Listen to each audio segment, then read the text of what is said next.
Hello, everybody. So we are live, we are on air. My name is Thomas, and I'm happy to be back in the studio. And I'm happy to present this upcoming webinar to you. How's everyone? How is everyone doing today? I hope my sound, I'm audible. My screen is visible, and I'm audible. And how is everyone doing today? Well, while we are beginning the stream, so I would like to share, probably most of you who follow markets and follow trading, who have been trading, you all know what happened this night, and basically it started happening yesterday in the afternoon on Sunday afternoon, and so far most cryptocurrencies lost somewhere between 10 and 30% of their market capitalization or in their price. For example, heavyweights like Ripple dropped from 3.10 from 3 all the way down to 2, so that is almost 40% drop. Now they have somewhat recovered, most of them, but still it seems like the so-called dead cat bounce, and I do not really think that there will be enough buyers to actually support the price. And because just last Wednesday, I think it was Wednesday, everything looked very promising. So Wednesday, Thursday, and I was really sure that we were about to break above this resistance level because there were so many positive news coming from various sources, and basically those positive news, they were all about the European Union was about to create their own, to pass their legislation act allowing to create a Bitcoin reserve, and many other like big firms, again MicroStrategy, Goldman Sachs, and well, pretty much many others, they all shared some very positive news for the crypto industry. And basically everyone was like, wow, yeah, so finally we are moving towards a breakout to new highs. And then 2-3 days later, what do we see? Well, we see what we see, and Bitcoin is down. Well, okay, so Bitcoin down 10%, in the vicinity of 10%, maybe somewhat more, from 105 down to 95,000. And today we might see another drop because, as I said, trends, they usually like to continue, and people who were purchasing Bitcoins here, they might now panic and start another panic sell-off.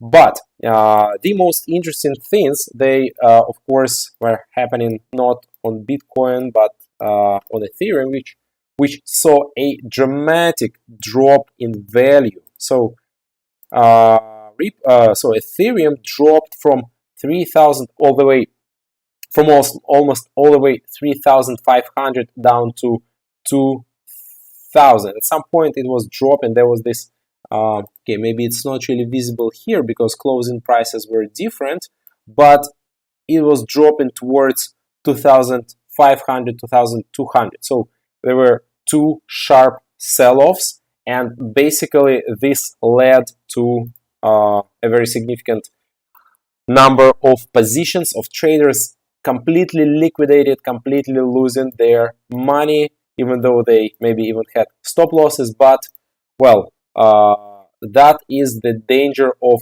cryptocurrencies, because once some positive news stop pouring onto the markets, then cryptocurrencies tend to have such dramatic drops in price, and this is what we saw.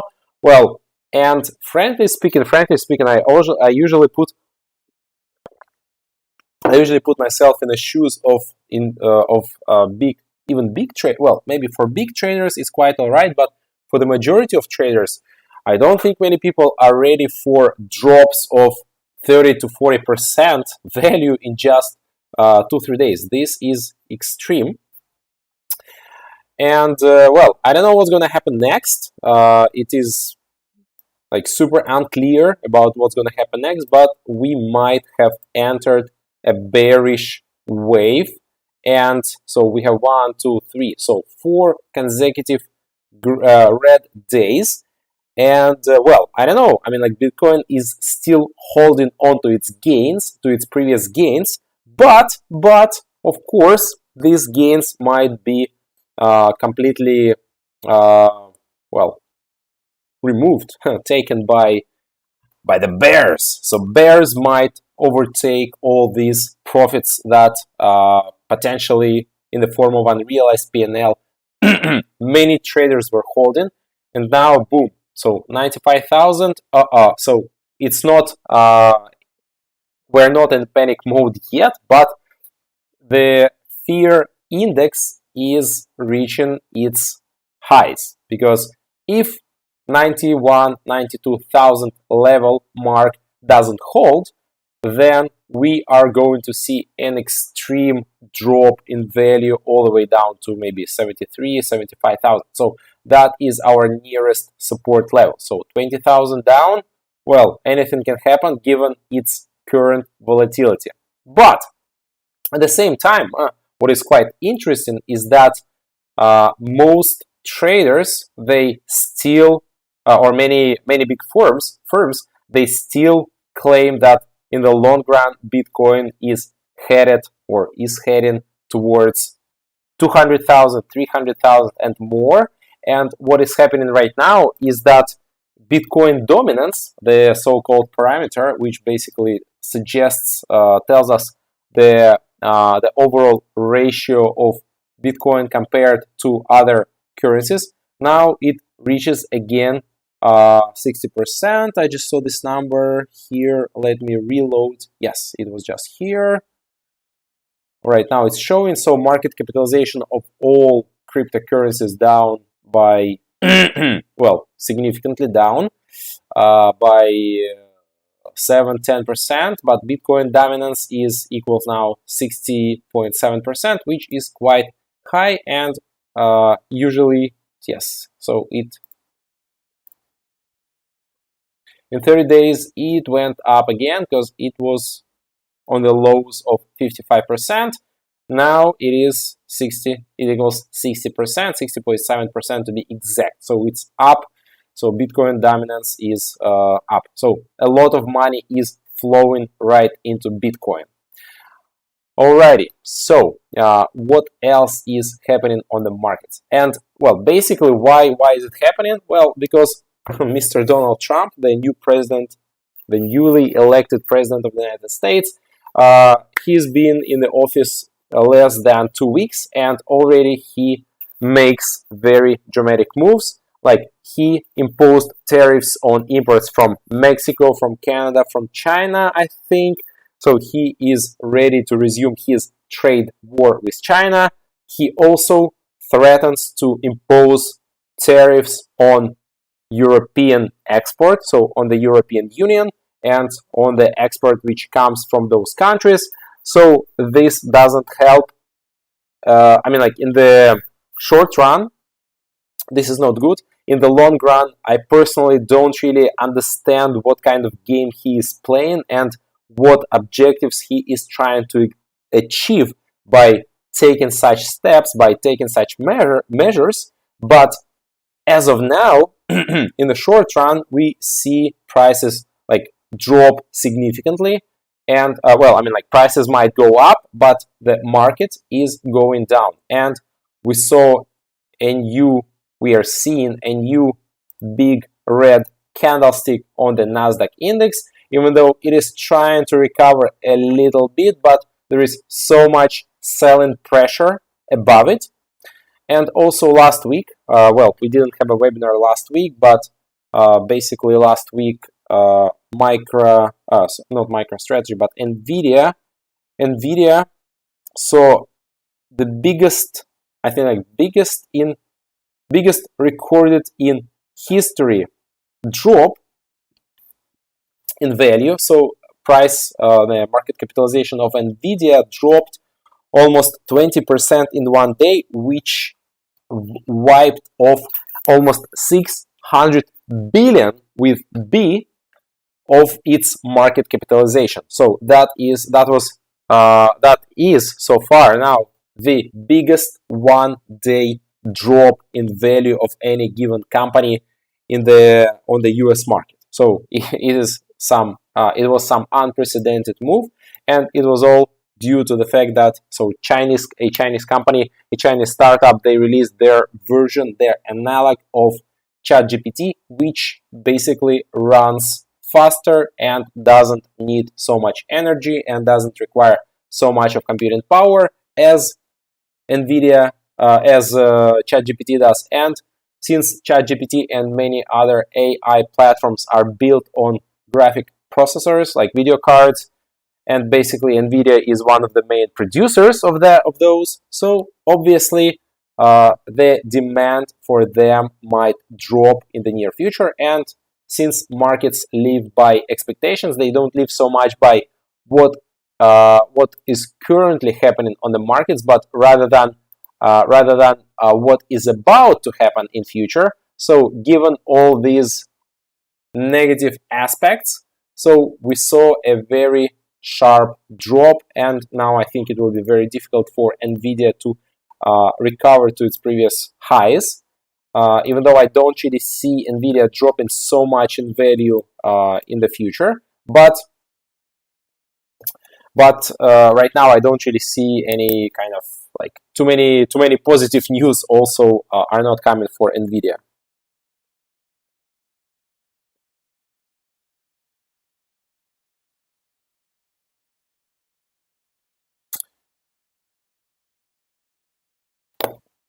All right, so other stories. Official Trump meme. Well, obviously, since there is no fundamental value behind this meme and it is just a meme, Trump meme now dropped towards $17, and I don't really see any reason why it will stop here and why it wouldn't drop any further. So I think it is now heading towards basically 15, 10, 5, and basically 0, because I don't see any fundamental potential. It's just a meme. There is nothing behind it. Trump didn't say that he didn't mention anything about it. It was released, and then that's it. So, and also the second meme, which was launched by his wife Melania, is also now trading around $1.5. So far, it has lost around 80% of its value since its IPO price. So this is crazy. This is pure craziness. It opened at 10, quickly went all the way up to 70 something, 75, and there it stopped, reversed, and boom, now we are trading at $17. So this is extreme volatility, extreme greed, extreme everything. So right, so we spoke about Bitcoin, right? So it is highly volatile, and we might see further drop even today. So I would not be surprised if that is the case. So let's have a look at other cryptos. Well, I mean, all of them are in the negative, and you can see that, well, Bitcoin just lost 3.6, but for example, Hamster Combat lost, I don't know, 26%, but I think it's even more if you count it from this high all the way down to this high, because this number just shows the last 24 hours.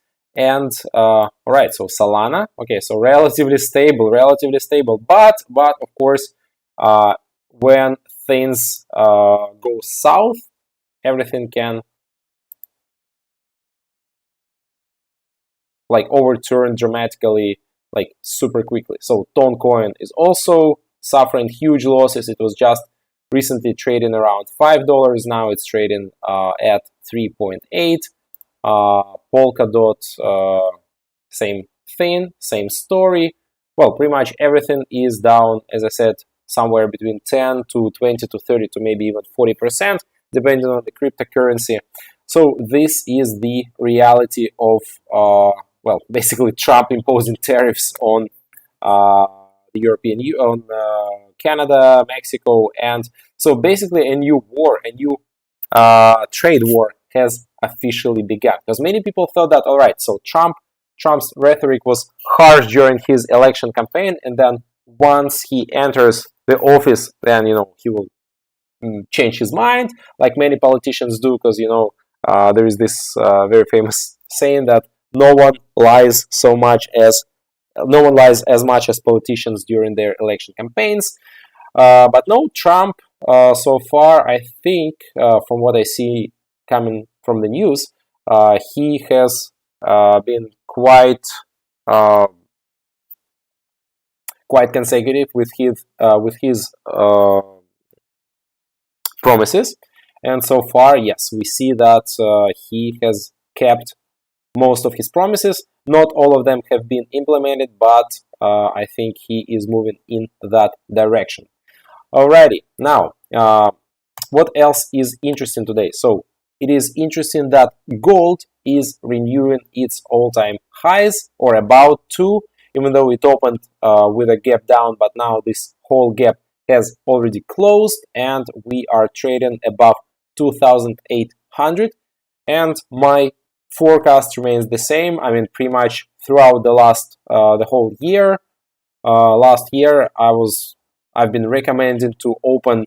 I've recommended opening positions on every dip.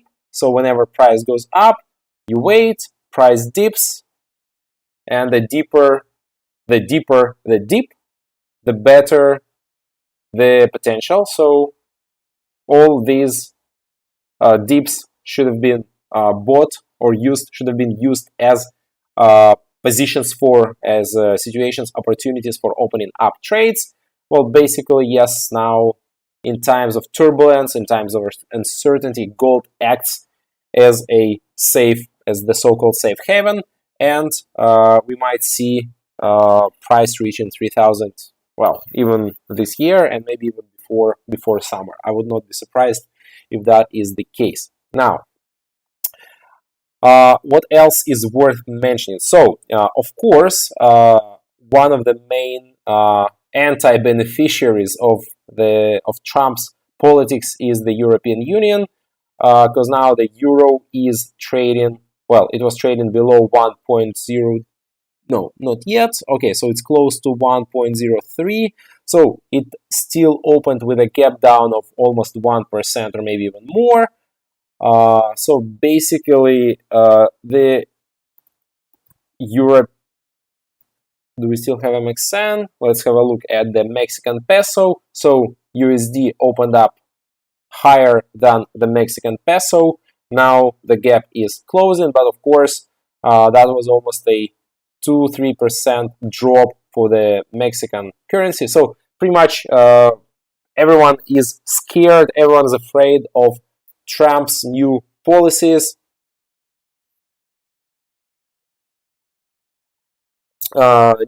And no one wants more tariffs, because people, our politicians, economists, and businessmen, they all want free trade, fewer tariffs, less intervention from the government, things of that nature. But what they get in reality is, well, pretty much what they get. And of course, this doesn't bring optimism to the table.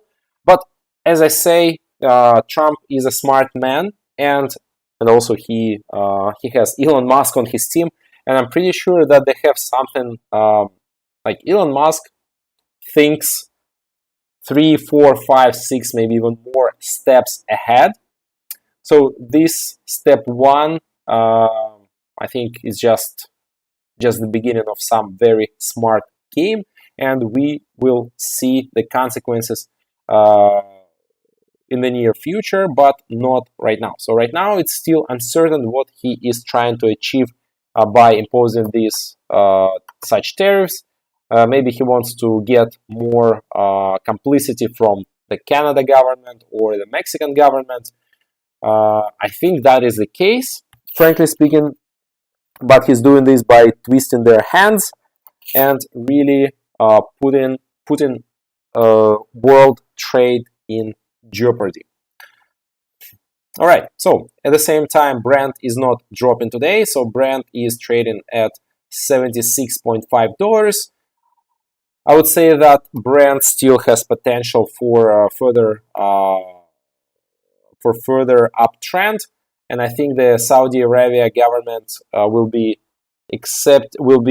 inviting Trump quite soon. And well, basically for Trump, his goal is to lower the oil prices, but for the Saudi Arabia government, it is the opposite, because they basically all their wealth is based on high oil prices, high energy prices. So it is some conundrum, and it's kind of hard to tell what's going to happen, because there are now in the most important part of the world, there are interests of two parties. They usually are in a very deep state of conflict, and it is not clear how the two sides will be resolving all this. All right, so let's have a look at also USD CAD, so the US dollar against the Canadian dollar, and obviously, quite naturally, it is at its, let's see, okay, so 4-5-year highs. So we didn't see such high prices since COVID. Now we are seeing these prices again, so 1.46, these quotes, and all right, this seems like an all-time high. I don't know, has the US dollar traded higher than this mark ever in the history? Well, I don't know, but we'll see 1.46, and I do not think that this level will be able to hold on to the pressure by the US dollar and also by Trump. So Trump is the machine now, and he is really defining the politics of the whole world. All right, at least the economic fate. So companies like Apple, well, this might be an opportunity to buy on a dip, but at the same time, I think many investors, many analysts are now speaking about the so-called AI bubble or IT bubble. And well, let's see what this upcoming week brings us, what this new week that has just started brings us.